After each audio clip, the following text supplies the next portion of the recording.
Guess what day it is? It's Friday. It's time to learn about some fish, baby. Today we are going to be talking about one of the coolest fish I've ever seen, the Asian arowana. Maybe you've heard of it, maybe you hadn't. But I guarantee you, if you stay around to the end of the video, you'll learn something about that old Asian arowana. So the Asian arowana is an awesome fish. It's super popular in the aquarium trade. Speaking of the aquarium trade, the Asian arowana is actually protected in a lot of places, and they're so protected in some places that you actually have to get a license to even own one. Pretty crazy.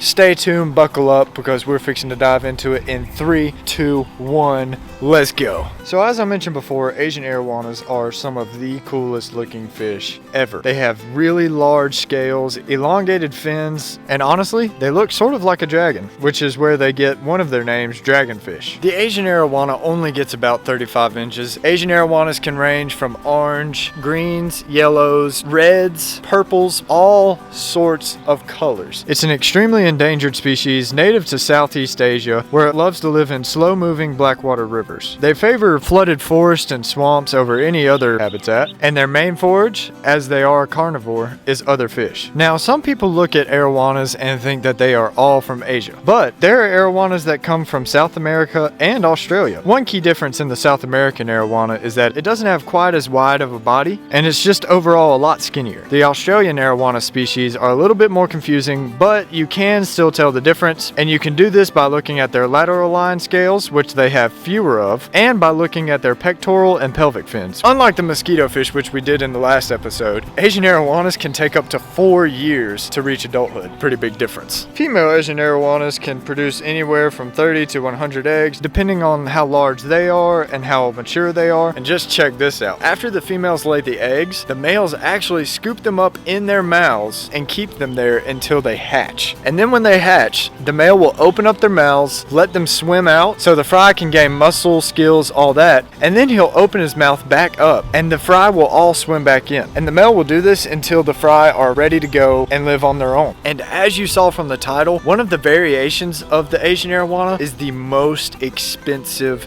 fish available in the aquarium trade. Now, before I tell you what it is, go down into the comment section below and leave the amount of what you think it is.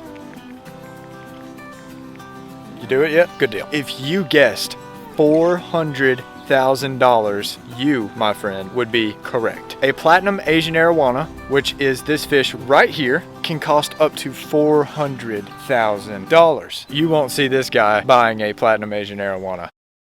And that is going to be it for today's Fish Fact Friday, guys. I hope you all enjoyed the video, and I hope you learned something. If you want to see more videos like this, go ahead and leave that big fat thumbs up for me. And then while you're at it, hit that subscribe button and leave me a comment down in the comment section below. And let me know what fish you would like to see next Friday. But for right now, I'm going to get out of here, and I hope every single one of you are having a great and fantastic day. And I will be seeing you later.